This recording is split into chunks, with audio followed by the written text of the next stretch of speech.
Tahun itu adalah 990 sebelum Masehi.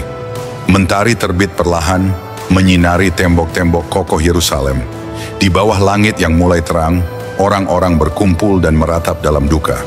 Raja Daud telah wafat, sang kesatria agung yang konon dicintai sang ilahi. Dialah yang mengubah Yerusalem menjadi pusat kejayaan dan kekuasaan. Kini ia telah tiada, dan dari kejauhan, kerajaan-kerajaan asing menanti saat yang tepat untuk menerkam dalam kelemahan. Harapan seluruh bangsa kini bertumpu pada seorang pemuda, anak yang lahir dari hubungan terlarang, kisah kelam yang berbisik di balik tirai istana. Namanya Salomo.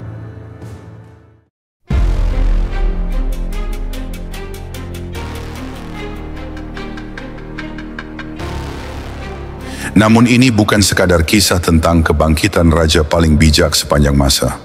Ini adalah kisah tentang kejatuhan. Sebab Salomo, walau penuh hikmat dan kebijaksanaan, menyimpan satu kelemahan yang tak mampu ia taklukkan: perempuan.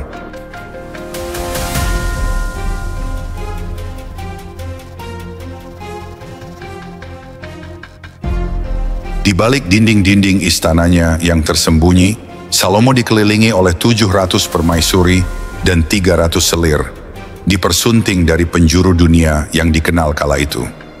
Lebih dari 1000 wanita hidup bersamanya dalam kediaman megah yang menjulang di Israel. Putri-putri dari Mesir, bangsawati dari Moab, wanita dari Amon, Edom, dan Sidon, masing-masing membawa budaya mereka sendiri dan dewa-dewa mereka sendiri. Salomo tidak tumbang oleh pedang. Ia jatuh ke dalam gelapnya batin sendiri. Dan bersamanya runtuhlah kerajaan terbesar Israel.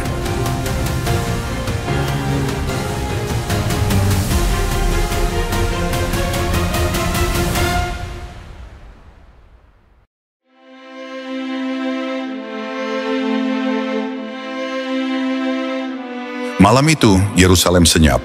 Dari puncak istana, Raja Daud berdiri diam, memandang kota yang konon dianugerahkan oleh langit. Lalu, tiba-tiba, sesuatu menarik perhatiannya. Seorang perempuan sedang mandi di halaman bawah. Air mengalir di tubuhnya, berkilauan seperti serpihan perak yang menari di cahaya senja. Daud tahu, ia tak seharusnya memandang. Ia tahu, ia tak boleh menginginkannya. Tapi ia tetap menatap, dan hatinya bergetar. Siapa perempuan itu? Matanya tak beranjak sedikit pun. Seorang pelayan menjawab dengan tubuh gemetar, "Itu Batsheba, istri dari Uria orang Het." Istri, satu kata itu seharusnya menjadi tembok pemisah, batas yang tak boleh dilangkahi. Namun Daud bukan hanya seorang raja. Ia adalah lelaki dengan kuasa mutlak. Ia tak hanya menaklukkan Yerusalem, ia memimpin Israel meraih kemenangan demi kemenangan, mengubah negerinya menjadi kekuatan terbesar di kawasan itu. Tapi gelapnya peperangan dan kekuasaan telah mencemari hatinya. Ia merasa dirinya tak terkalahkan. Ia tak lagi mampu membedakan antara benar dan salah. Dengan suara penuh perintah, ia berkata, "Bawa dia ke hadapanku." Malam itu, Daud mengambil apa yang bukan miliknya. Dibutakan oleh nafsu, dan dengan kuasa di tangannya, ia tidur bersama Batsheba. Namun perbuatan itu tak akan berakhir tanpa akibat. Batsheba mengandung. Seketika dingin menjalari tubuh sang raja. Segera perut Batsheba akan membesar dan dosanya akan terbuka. Daud harus membuat seolah-olah anak itu adalah anak Uria. Maka ia memerintahkan agar Uria dipanggil pulang dari medan perang.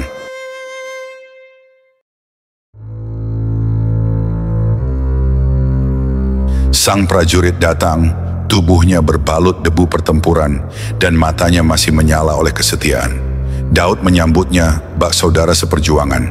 Ia menuangkan anggur, memuji dan berkata, "Kau telah bertempur dengan gagah berani. Sekarang pulanglah dan habiskan malam bersama istrimu." Namun Uria tak melakukannya. Keesokan pagi, Daud menemukannya tertidur di gerbang istana, seperti prajurit yang sedang berjaga. "Kenapa kau tak pulang ke rumahmu?" tanya Daud. Uria menjawab, "Saudara-saudaraku masih tidur di medan perang. Tabut Tuhan pun belum kembali ke kota." Bagaimana mungkin aku menikmati istirahat dan tidur di pelukan istriku, sementara Israel masih berperang? Daud tak tahu harus berkata apa. Ia mundur ke kamar untuk merenung. Jika Uria tak tidur bersama Batsheba, maka dosa itu akan terbongkar. Lalu Daud mengambil keputusan gelap. Malam itu juga, ia menulis surat kepada panglima tentaranya. Tempatkan Uria di garis depan pertempuran. Ketika peperangan semakin hebat, mundurlah dan biarkan dia terjepit sendirian. Daud menyegel surat itu dengan cincin kerajaannya, lalu menyerahkannya langsung kepada Uria. Sang prajurit pergi tanpa tahu bahwa di tangannya terdapat surat yang berisi takdir kematiannya sendiri. Beberapa hari kemudian, Uria bertempur di garis depan, ketika tiba-tiba rekan-rekannya mundur dan meninggalkannya. Terluka dan terpojok, ia jatuh mati di ujung pedang musuh. Ketika kabar itu sampai ke Yerusalem, Daud bersandar di takhtanya. Masalah itu telah hilang. Kematian Uria menjadi pengorbanan sunyi demi menjaga kehormatan. Tak seorang pun akan mencurigai apapun. Dan kini, Batsheba sepenuhnya miliknya. Setelah masa berkabung yang singkat, sang raja menikahinya. Ia membawa Batsheba ke istana, ke ranjang kerajaannya, dan kehamilannya segera terlihat biasa di mata rakyat, seolah hanya anak lainnya dari sang raja. Namun di surga, Tuhan melihat semuanya, dan Tuhan mengutus Nabi Nathan untuk membawa keadilan.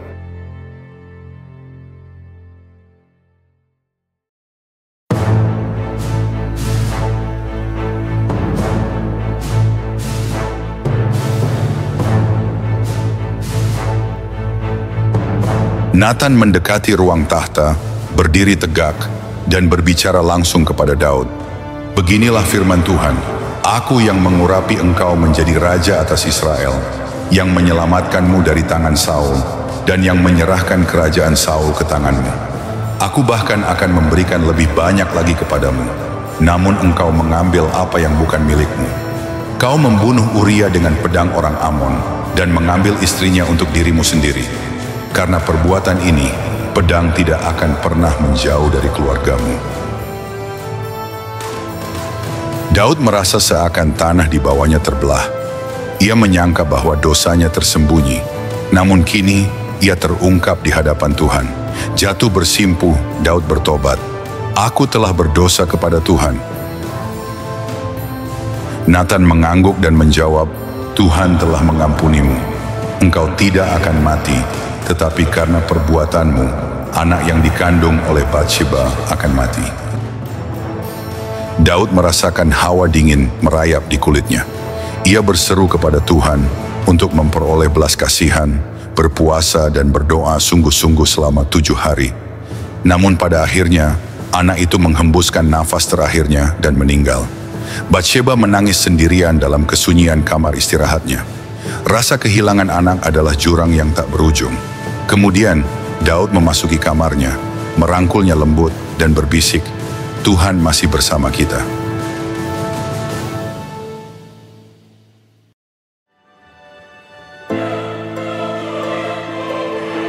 Dan pada waktunya, Batsheba mengandung kembali.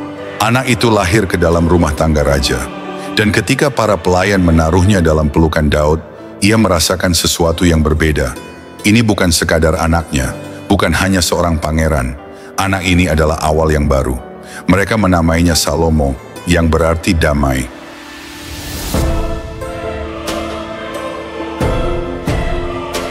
Salomo tumbuh di bawah bimbingan Nathan, terlindungi di bawah bayang-bayang tahta. Saudara-saudaranya yang lebih tua memandangnya dengan penghinaan. Sementara mereka berlatih perang, menguasai pedang dan tombak, Salomo mempelajari hikmah dari hukum Tuhan. Dan sementara saudara-saudaranya menunggang kuda dengan cepat di ladang, berbisik merencanakan perkara di lorong-lorong istana, Salomo merenung dengan tenang pada perkataan para nabi dan mazmur ayahnya. Nathan berkata kepadanya, engkau adalah yang terpilih. Namun menjadi terpilih bukanlah sebuah privilege. Itu adalah sebuah hukuman. Kecemburuan mengelilinginya.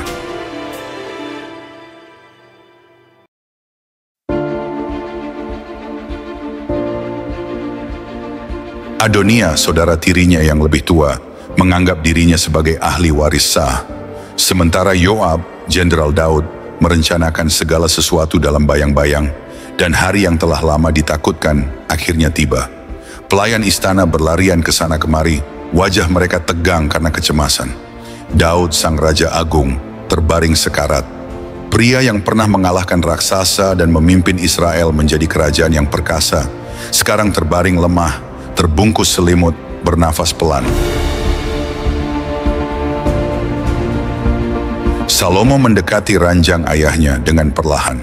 Seluruh hidupnya telah dipersiapkan untuk saat ini. Namun kini, di bawah tatapan matanya yang penuh kekuatan, ketakutan mengisi hatinya. Daud berjuang untuk melihatnya, berbisik pelan, "Aku akan pergi seperti manusia pada umumnya. Jadilah kuat dan tunjukkan dirimu sebagai seorang pria. Ikutilah perintah Tuhan." Namun kemudian, dengan ketegasan mendalam, Daud menatapnya dan berkata, "Engkau harus menuntut keadilan atas Yoab, sang jenderal yang telah menumpahkan darah orang yang tak bersalah. Jangan biarkan dia bebas begitu saja. Dan berhati-hatilah terhadap Adonia, saudaramu yang sebapak." Tiba-tiba, Daud menundukkan kepalanya di atas ranjangnya. Raja terbesar Israel menutup matanya untuk terakhir kalinya dan meninggal dengan damai.